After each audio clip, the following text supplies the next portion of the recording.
Okay,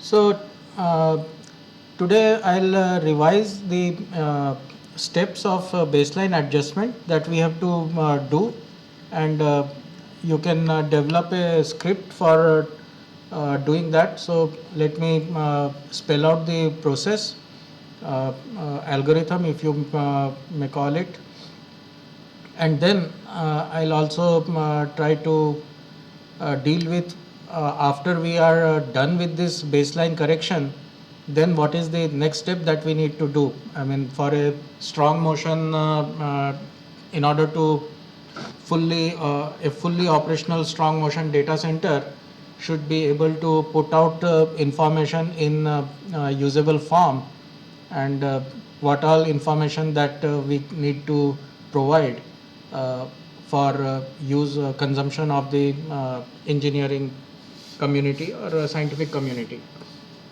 So first thing that we need to work out is, of course, uh, detect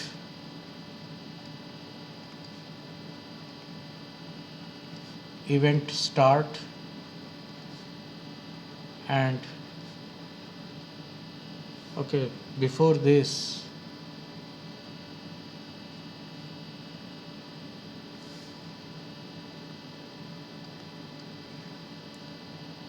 पहले तो जो आपका read in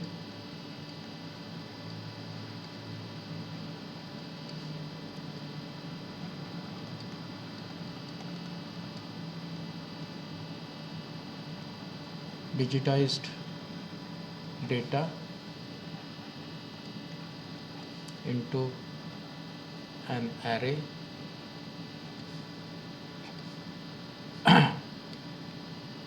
in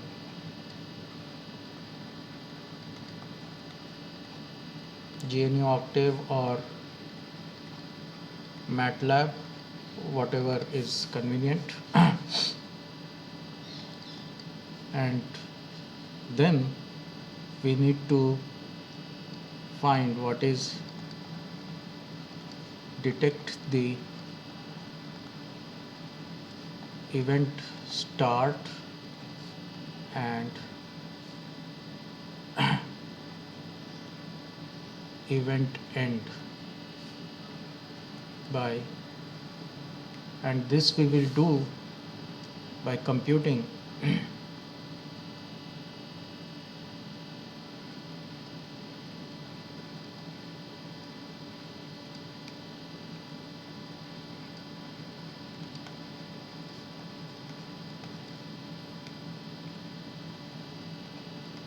STA by LTA ratio. So for event start,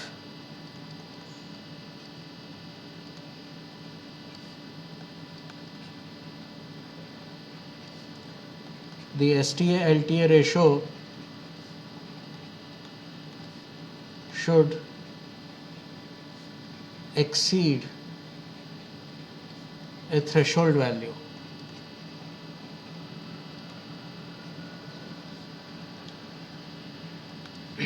So we can have a plot of STA LTA ratio for each instant of time, and then we can monitor this, and wherever this STA LTA ratio increases above a certain threshold, maybe 1.5, depends on the instrument setting and the background noise. So we can consider that start. So it's typically around 1. Threshold value is close to 1, slightly more than 1. And the for event end, it has to be the smaller. The STA LTA ratio should fall below a threshold.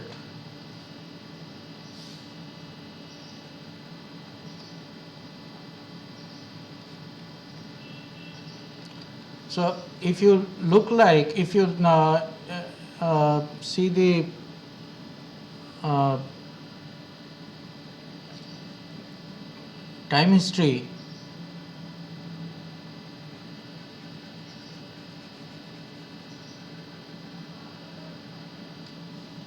so our window is short-term window is at the front and long-term window is at the uh, follows it.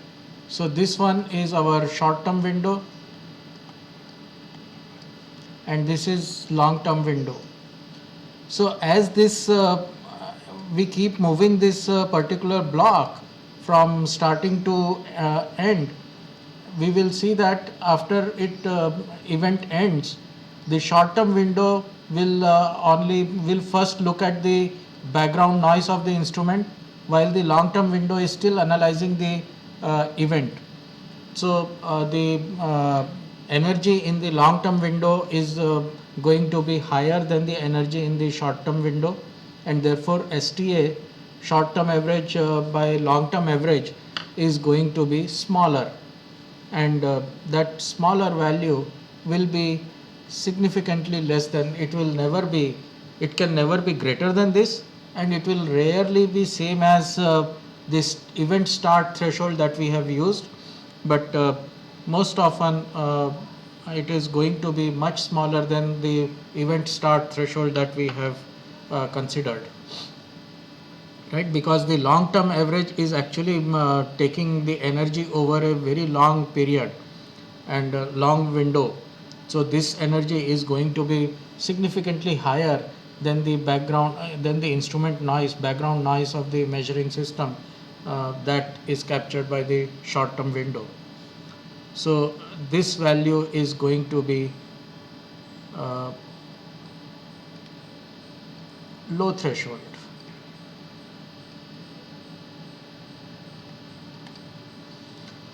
So once we do that, and after we compute this, so for every time instant we will have this uh, sampling STAX by LTAX, STA Y by LTA Y for 3 component, and STA Z by LTA Z.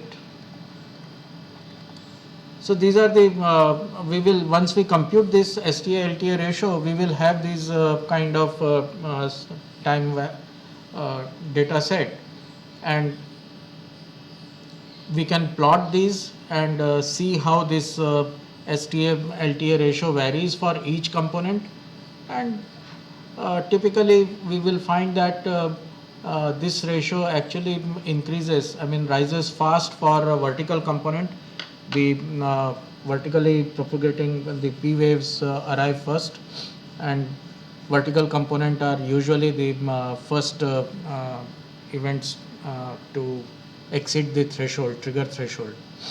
But nevertheless, all of these would trigger, I mean, they would exceed the same threshold value almost simultaneously. So nothing much depend to choose depending on different components. But it's good to, once we are doing this analysis, so it's good to compute it for all the 3 components and see, and whichever component first crosses the threshold value, we take that as a start of the event. And similarly, we will go by the last event which for which the STA LTA ratio uh, is falls below the threshold level, low threshold level for end of event signal, and we stop event at that point, and that will be the marker. So let's say if this is the start event,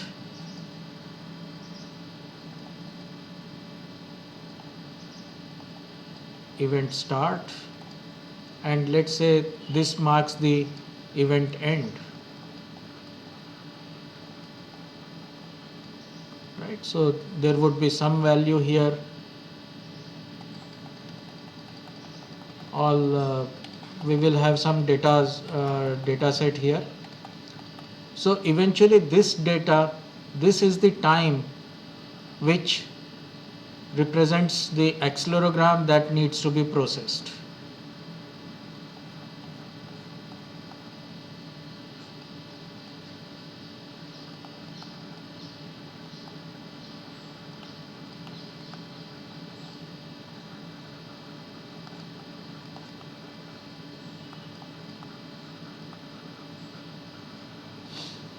Right, so let us say it will be somewhere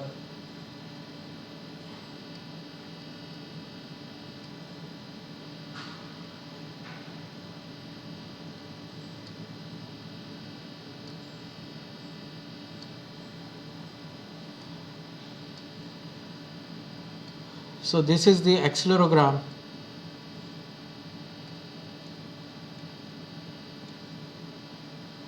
data to be processed. So we know the index here, what is the data sample here, and what is the end of data sample.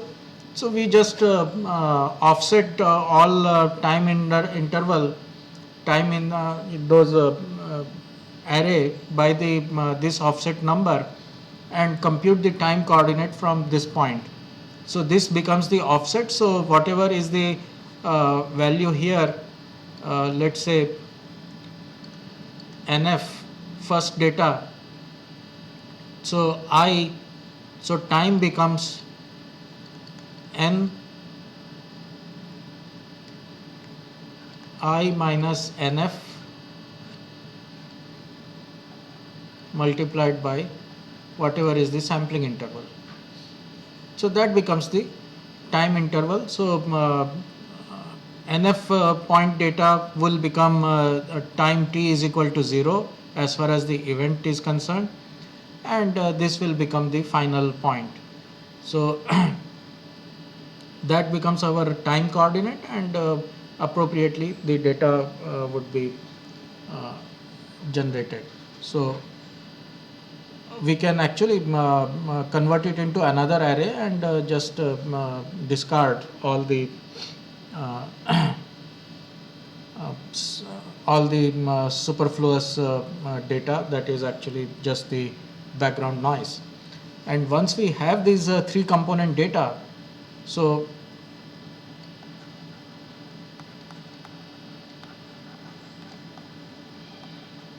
three component data, I would say raw data,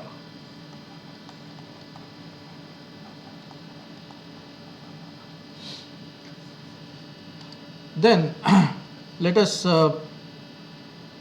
call it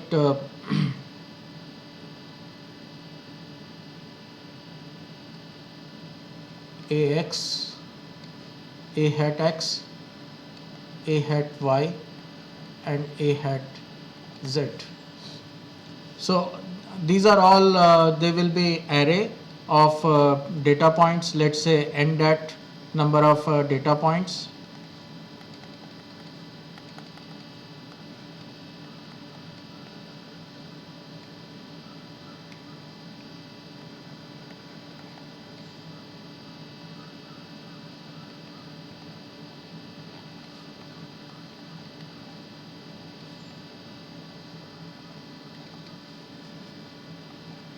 Acceleration data points.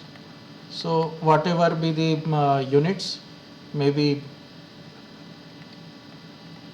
some acceleration units could be in G or in terms of gal, that is centimeters per second squared, or even meters per second squared. Be consistent. Acceleration data points in acceleration data points, that is enough.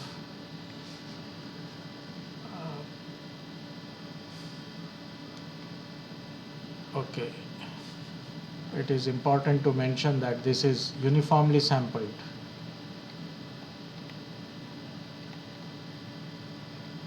At delta t second. So that marks the time axis. So then what we need to do first of all is compute the mean So first step is mean removal.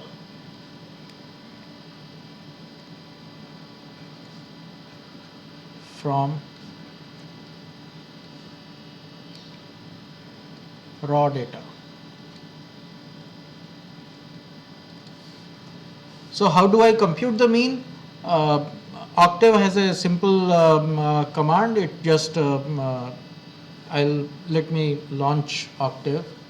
I'll side by side. It will help.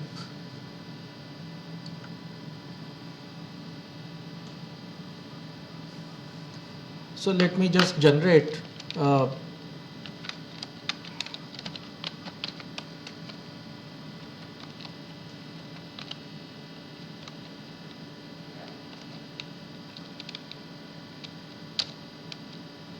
So this is the random number generator of Gaussian random number normal distribution, and 1024 data points and one column with mean 0 and variance of 1. So this is the data, and if I want to compute, so our raw acceleration will look like this. So let me just try to plot this. So this is the random Gaussian random number generated. So as you can see that the mean value of this is obviously close to 0, almost 0. We can visually see that, and we can look at this. So the command for computing mean is mean, just simple mean. So mean x, it computes as a summation over xi divided by the number of n, number of data points. So n is the length of x vector, and if x is a matrix, so if we store all three components in the same array, then each column mean will be computed, and it is reported as a row vector. So different columns of mean vector would be computed and reported. So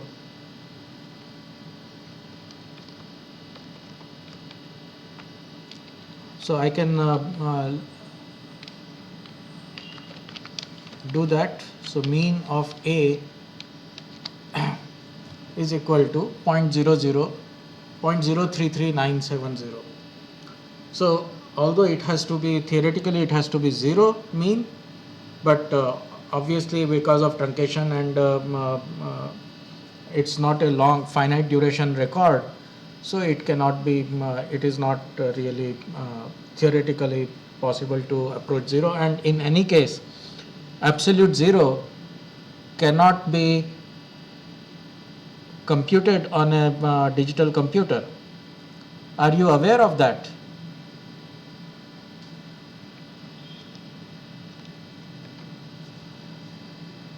Did you know that you can never compute 0 on a computer?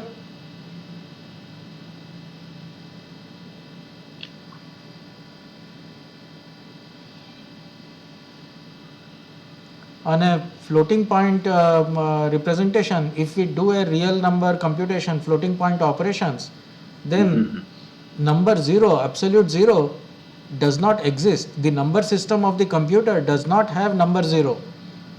We can go to a very small number, but can never compute 0 exactly. I mean, but by means of subtracting two numbers, you can never reach a value of 0. So absolute 0 is obviously impossible to compute, but we can get these numbers to a very small if I do a reasonably large number. So let's say if I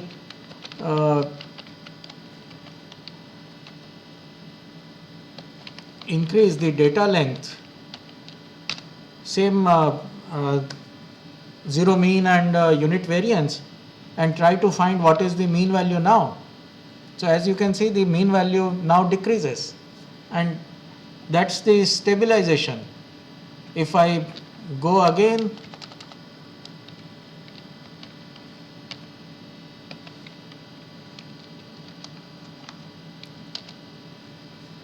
and it keeps on approaching the theoretical average. So this is the statistical consistency or statistical regularity that we are seeing.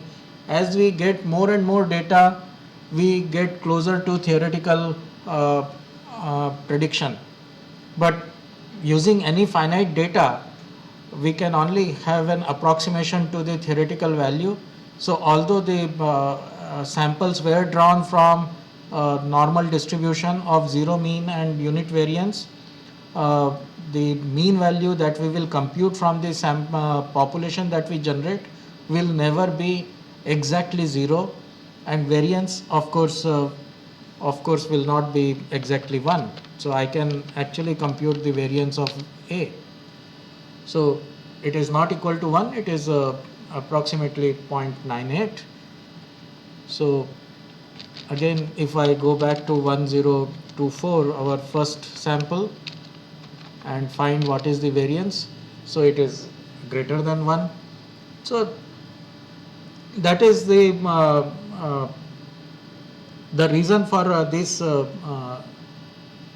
numbers that I am playing with, is to impress upon you that there is one thing that is theoretical prediction, but computational statistics does not always give you point to point matching.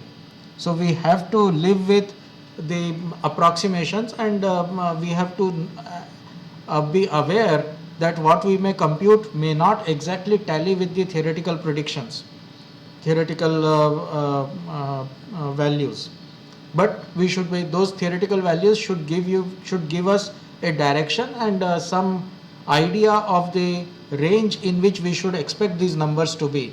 If they are too off the mark, way off the mark, then obviously it indicates something is not right, and we need to look at the data. So I'll again okay, so A is random variable, 1024 data points. So looking at that, if I compute this, integrate and try to do this velocity and displacement from this, the problem is, as I said, mean value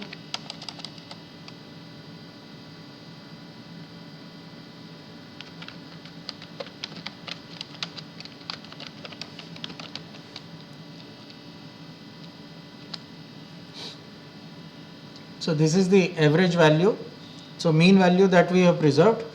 Now if I define AA as A minus average. Now this operation that I am doing here, dot minus average, so that is this is an indication, this is a command which says that if you need to appreciate that A is a column vector and average is a scalar. So I cannot just add a scalar to a column vector, but I want to subtract this scalar from each element of this column vector. So this is the operator dot minus, so that will subtract this particular scalar constant value from each element of A, and I will save this as in another array AA. So if I do this, so let me also jot it down. So mean removal, so I will say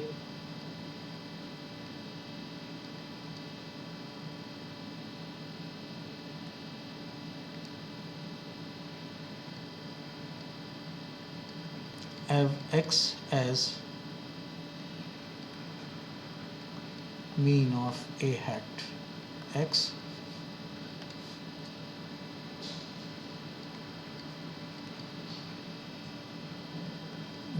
of a hat y. So this semicolon at the end will suppress the screen output. So I don't want to see each and every result of the computation. It will anyway, scrolling on the screen will slow down the operation. And then once I compute, this is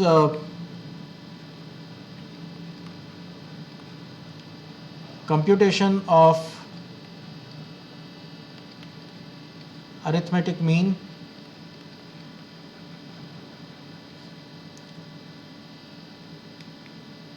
of each time series. So AX, AY, AZ, for each of these time series, we compute the arithmetic mean and then subtract the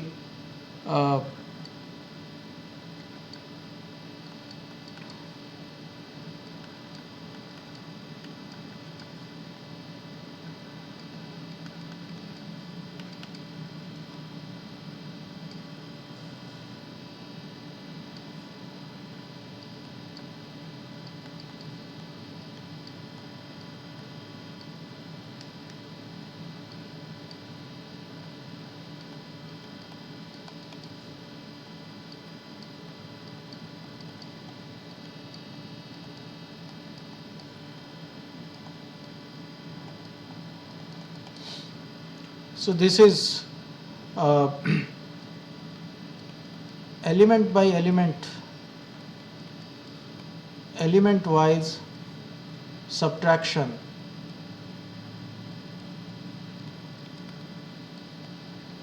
of the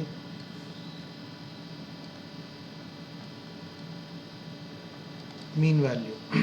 So once I do that, I mean in this particular case I have just overwritten the initial accelerogram. So this data, so this result I store again in the same array. So if I do this, so AA becomes average, and if I now compute the mean of AA, it's close to 0. That's the as close we can get to 0 as possible in the case of numerical computation. As I said, we can never get absolute 0 by way of numerical computation. Now I'll again emphasize, try to emphasize the importance of this operation. If we did not have this, if we did not do this, then we will have velocity that is computed as I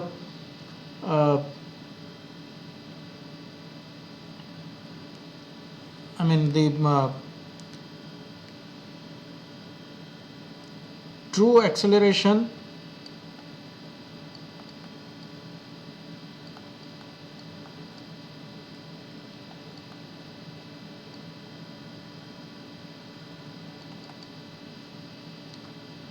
plus error or constant error. So this is what this was initially, mean, right? So what we had was AX is equal to AX plus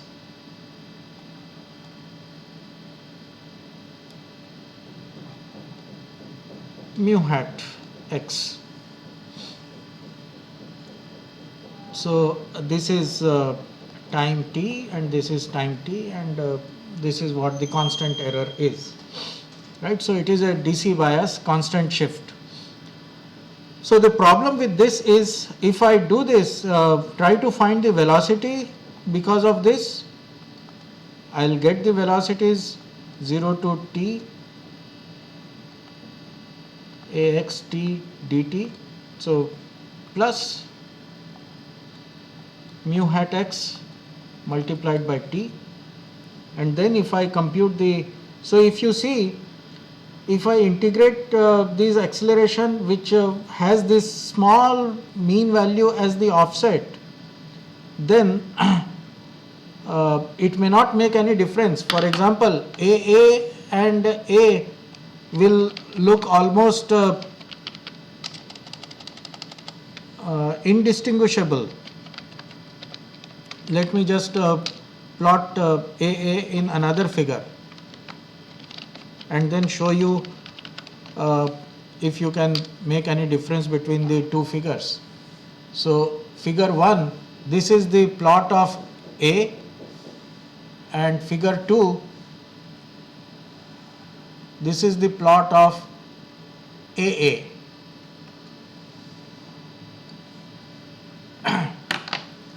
In which we have removed the mean value.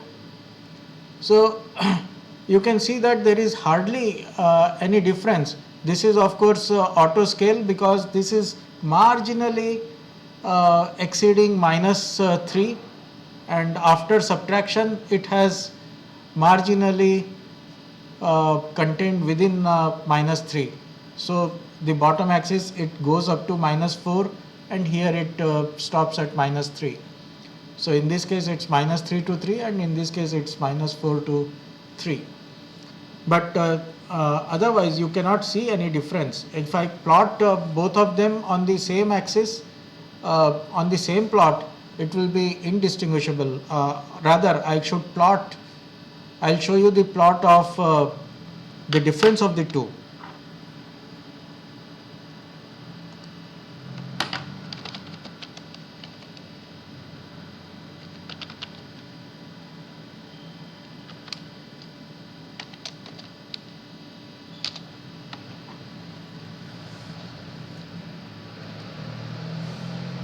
So this is the plot. So this is constant shift that we did. Average value that was subtracted was minus 0.0124, and that is what you have here. And this is the constant drift that is there, and if I scale it in the range of minus 4 to minus 4 to 3, then it is going to be almost 0. Okay, let me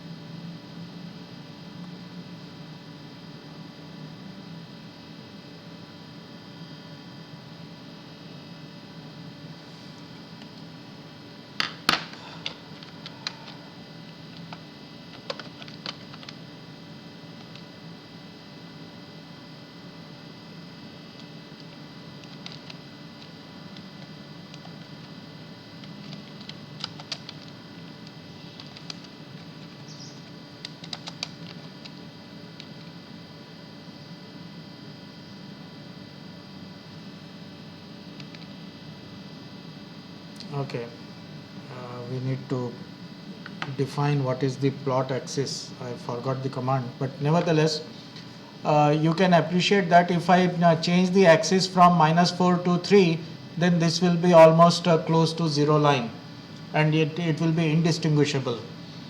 So maybe if I just say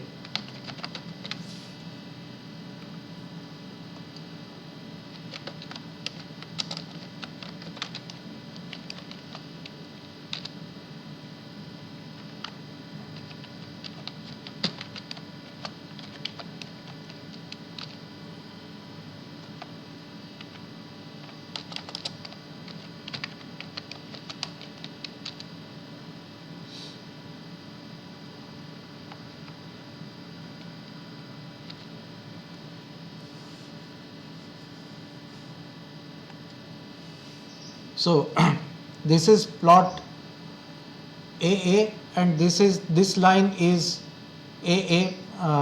No, this is array A, original array A, and this is the line of the difference, mean removed, and this original array. So as you can see, this is almost close to 0, and you cannot really make any distinction. So this is the 0 line.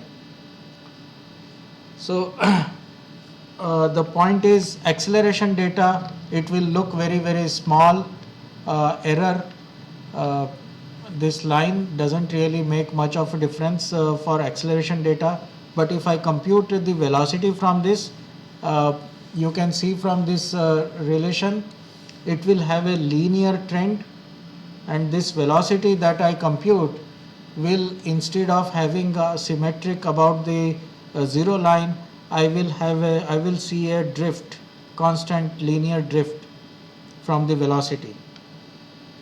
So, and if I compute the displacement from this velocity signal, then it will have another parabolic variation, and the displacement is going to be like a parabolic line, right? And this displacement will be equal to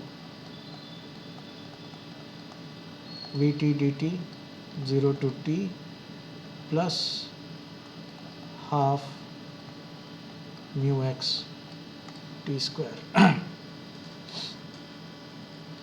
Right, so the displacement is going to be acceleration. So if this is acceleration data,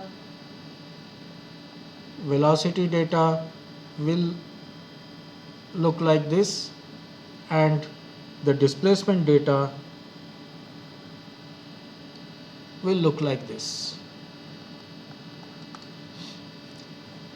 And particularly this is alarming. I mean, if you are not, you might question why this is, we know this is an error, so why bother once we understand that this is an error.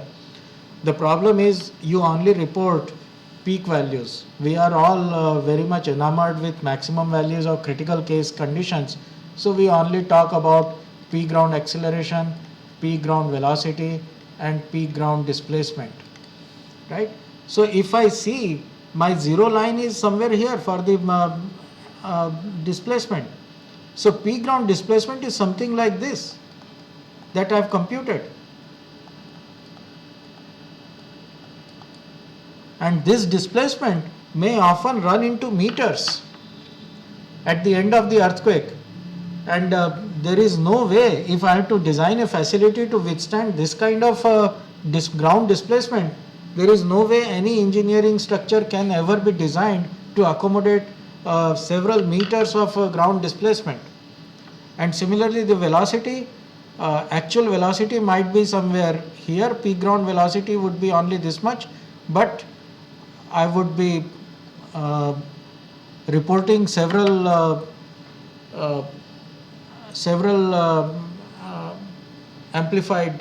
fold amplified values of the peak ground velocity. Again, that gives a very wrong notion of the ground motion intensity, and correspondingly very different provisions for seismic design or seismic hazard assessment also for characterization. And once we realize that all this is caused by just this numerical error, and this is, I mean, if it was real, then obviously we have to take care and we have to appropriately design it. But the fact is, this kind of amplified ground parameters, ground motion parameters, they are artificial. They are caused by the errors in the data, errors in our recorded data. So it is important that we sanitize our records and prevent such kind of errors getting reflected in the data that we put out for public consumption. So first step is, of course, mean removal from the acceleration, and once we do that, it may not make much of a difference to the acceleration data, but it does make a whole lot of difference to the data. So for example, I will just say plot A and AA.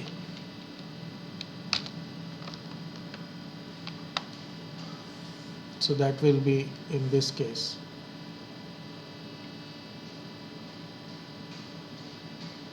What happened? So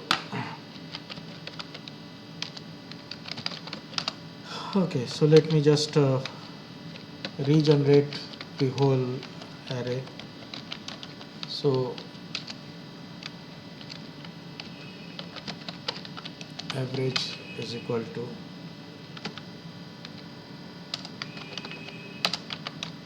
mean of A, and AA is equal to A minus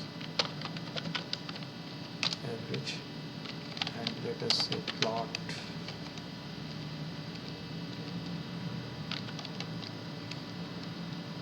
A will hold plot AA.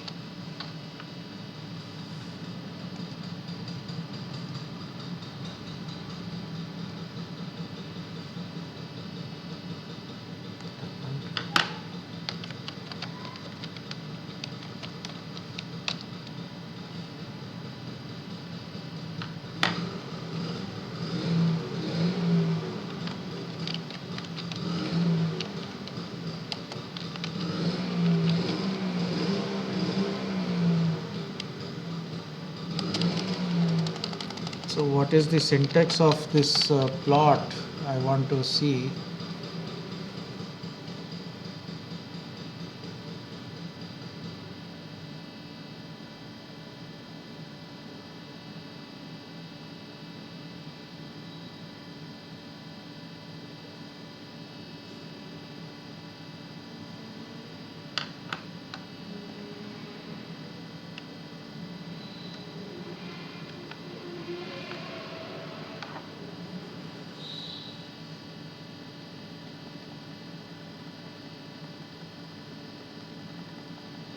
So I can specify the different colors. These are the colors of the line.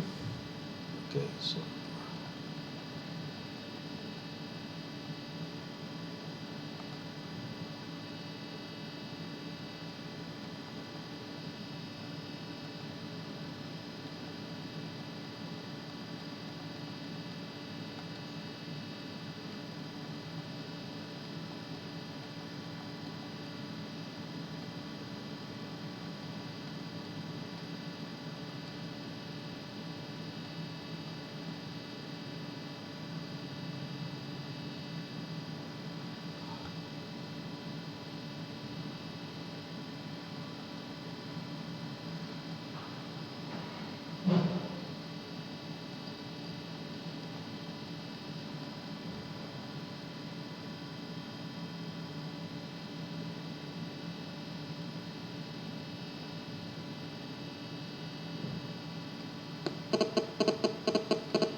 so anyway, so we can actually have a different, specify the different line types and different line colors, but I will just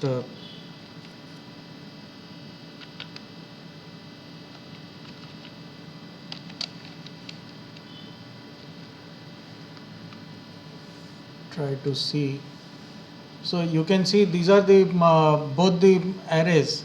So A and AA, both data are plotted here, and you can probably see slight hint of uh, violet color, that is for A, and this orange is for the AA data.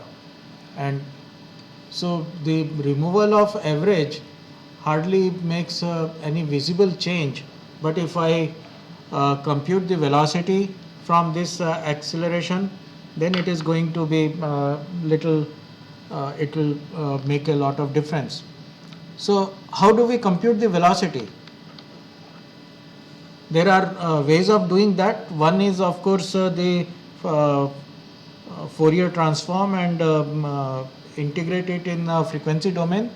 The other one, which used to be the norm earlier days before the easy availability of Fourier transform routines, by numerical integration by using quadrature rule. So we have a data set. So individual time instant t1, t2, t3 and so on, and we have data values A1, A2, A3 and so on. So we can compute the area under the curve using this data pair and find out what is the value of uh, velocity as a quadrature, because this what we are doing here is essentially quadrature, numerical quadrature, area under the curve, area under the acceleration trace. So that is how we compute the velocity. By computing the area under the curve, we can use either simple rectangle rule or trapezoidal rule, whichever, or even Simpson rule if we are more uh, conscious about the stability of operations. But whichever way, rectangle rule is probably good enough for computation for the velocities, and we can compute the velocities and by the simple quadrature rule. And once we have the velocity data, time and velocity pair derived from the numerical integration of acceleration time series, then we can compute the displacement time series. So use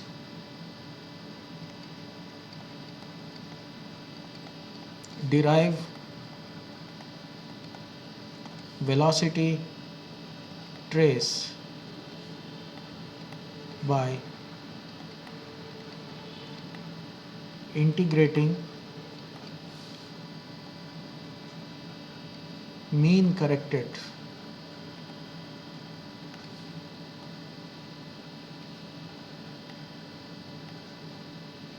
raw accelerogram. Right? So once we have this so mean corrected raw accelerogram, so we can get this v as a function of t.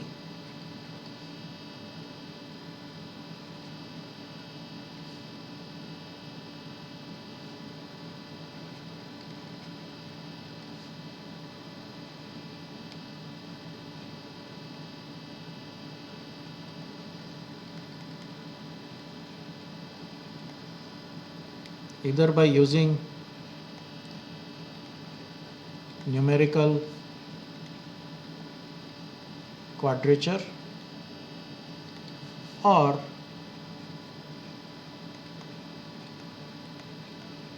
integrating in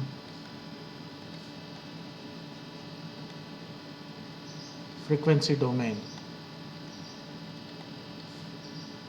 by using Fourier transforms.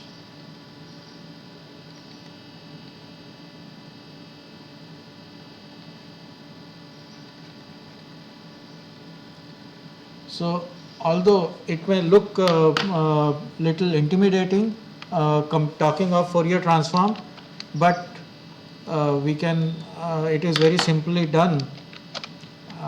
A can be written as simply FFT of AA. So this is the Fourier transform of AA. Now the only thing is to identify which frequency component does each of these value represent. So that requires a little bit of linear mapping, because these are you only have the data here, you don't know which frequency values do these represent, and in order to use the frequency domain integration, you need to divide V omega is equal to A I omega, or I should just say Fourier amplitude of velocity is equal to Fourier amplitude of acceleration multiplied by 1 over I omega. So I need this omega value.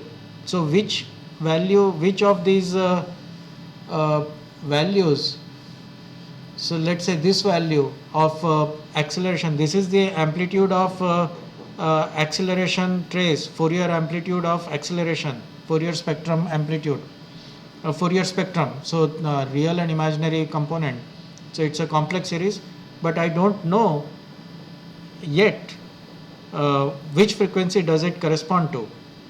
So if I have that, if I can somehow figure out what frequency each of these data points correspond to, then I can very easily compute the corresponding Fourier amplitude spectrum of velocity, and then I can simply invert it. So a So your screen is not visible. oh, is that? So I can't. Your screen sharing is not visible here. It is, I shared the complete screen. So are you able to see the Octave screen? Uh, Actually, I was able to see it. I'm seeing it. Okay. okay, so then there might be some problem with my. I will just check So it. anyway, it will be captured in the video. Okay, So so not yeah, an so issue. that's fine. So in any case, as I said, this is the Fourier amplitude, Fourier spectrum that we saved, and if I we will see how these sample numbers are mapped to the physical frequency in radians per measure, radian per second measure, and then we can convert these amplitudes, acceleration Fourier amplitudes into velocity amplitudes, and then just convert it into the time signal again, just as I will work out with this AA that we have the Fourier amplitude of acceleration, and try to convert it into again time domain array by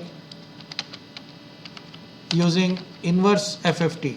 So IFFT of AA, I save it as AAF, and then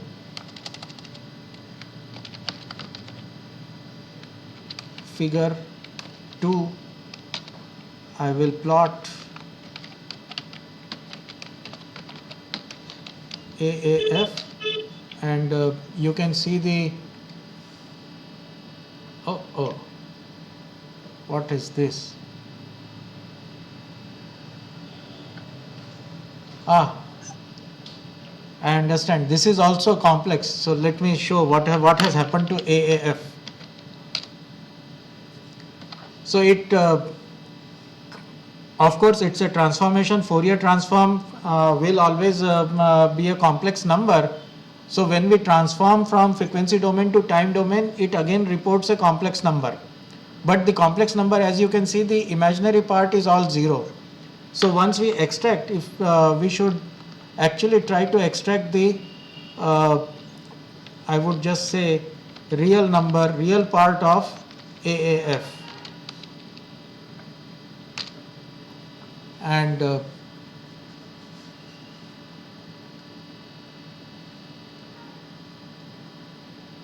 is that?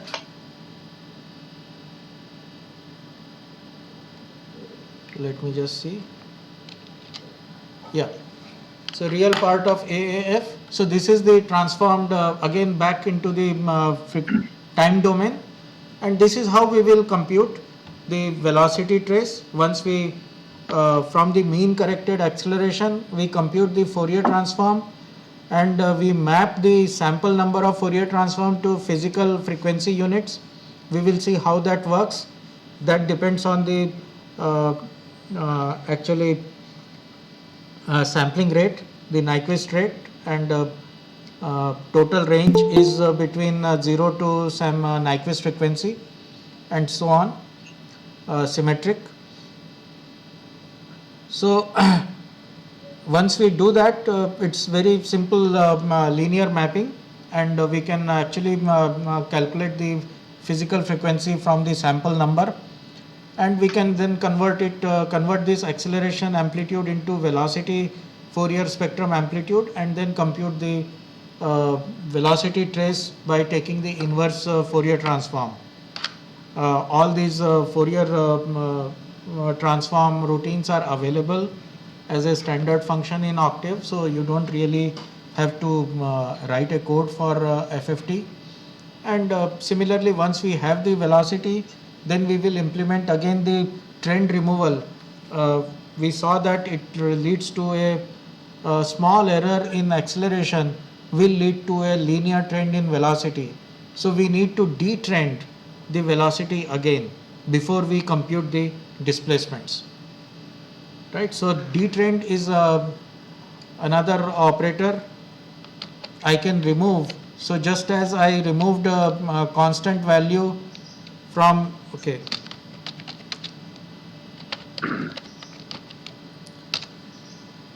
So dtrend is a function. So x is a vector and dtrend from x is, it removes a polynomial of degree p. Whatever is the degree p I specify, it removes the best fit polynomial from this data.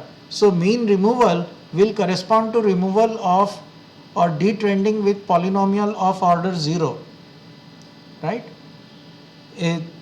First degree or straight line removal linear trend would correspond to p is equal to 1. So let me just again play with these numbers 1024.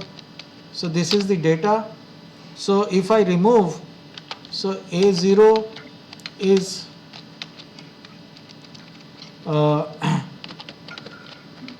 detrend A0 and A1 is detrend A1, A2 is detrend A2. So now let us try to work out how do these look like. So plot A, plot A0, plot A1, plot A2. So all of them, oh, it is overwriting the plots, I'm sorry. So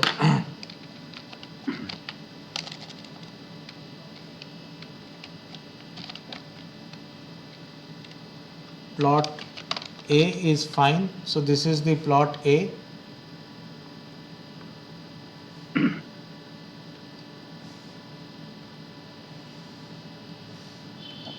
Now I can do that in another plot figure. Plot A0. So this becomes figure 2. So this is the mean removed. So a constant removal of 0 degree polynomial, it has been removed from this particular thing. This is the raw data, and this plot figure 2 is removal of constant polynomial, constant 0 degree polynomial.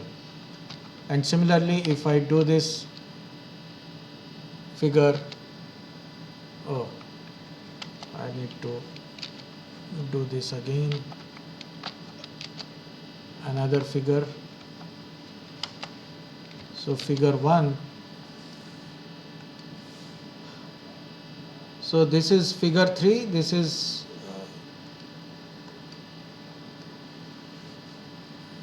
okay.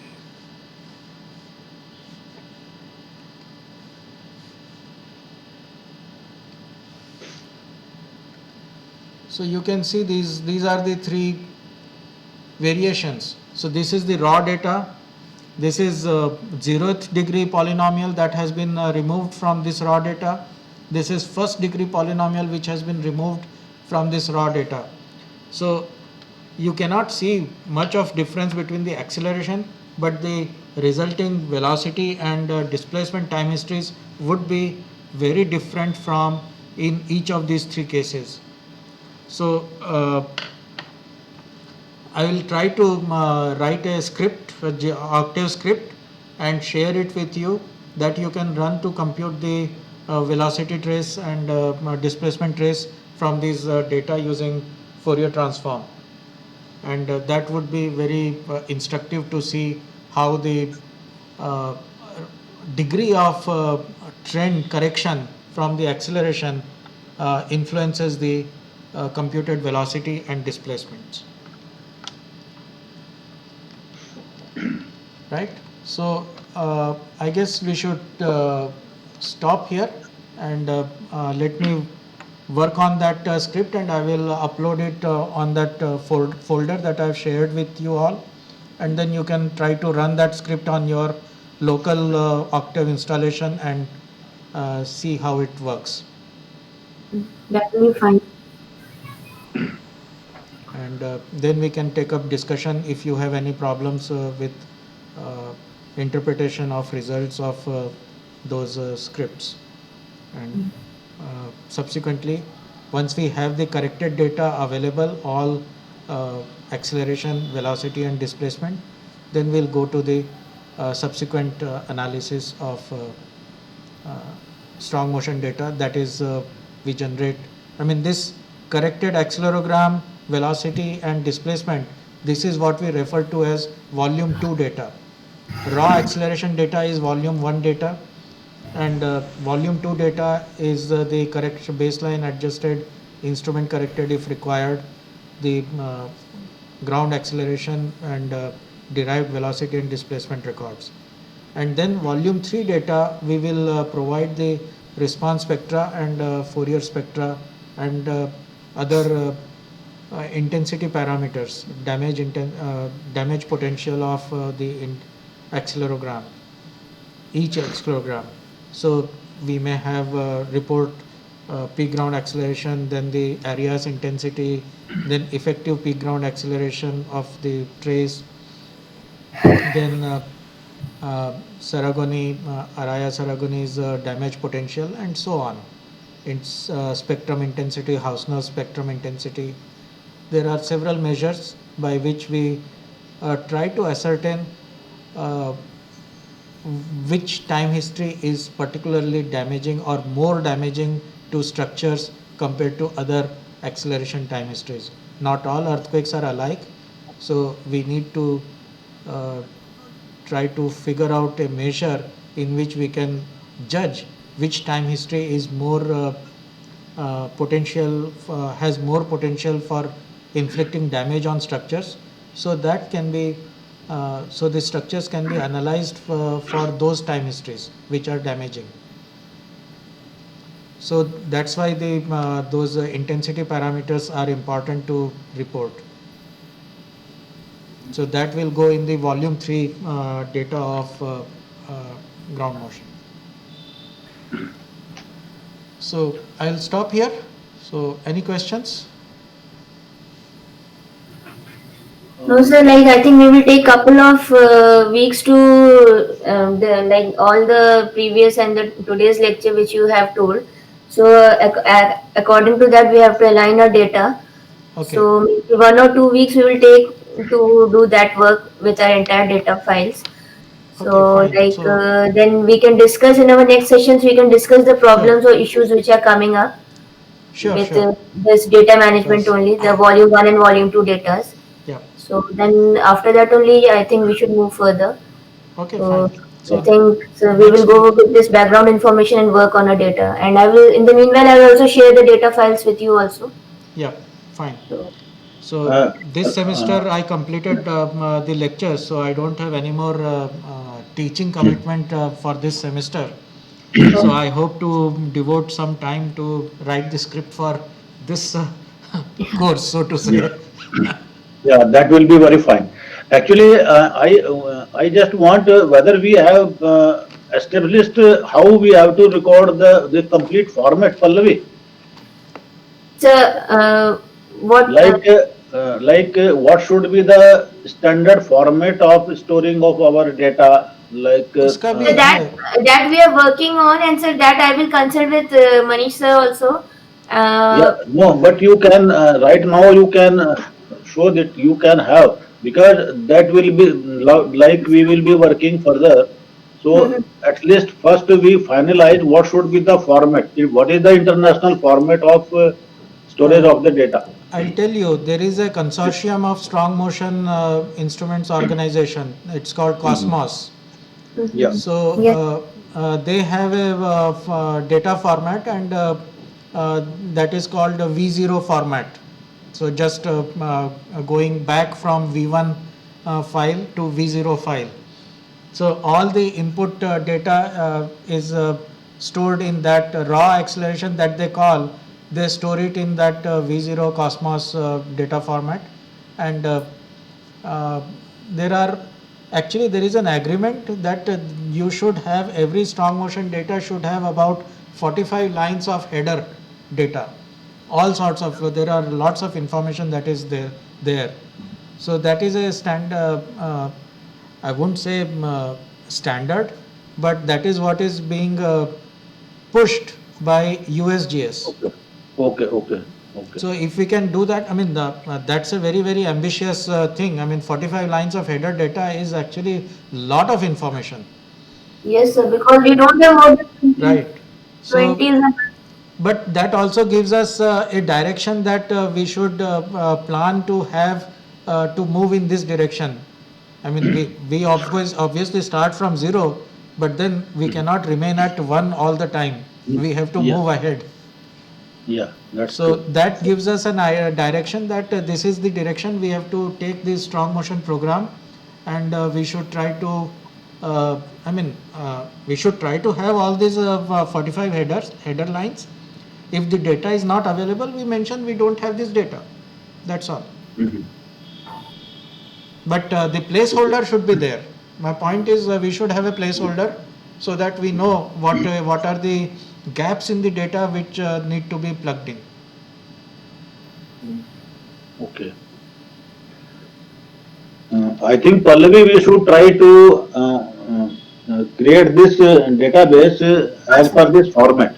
So it will be later on we will be in a much comfortable situation. Okay, sir. We will work in that.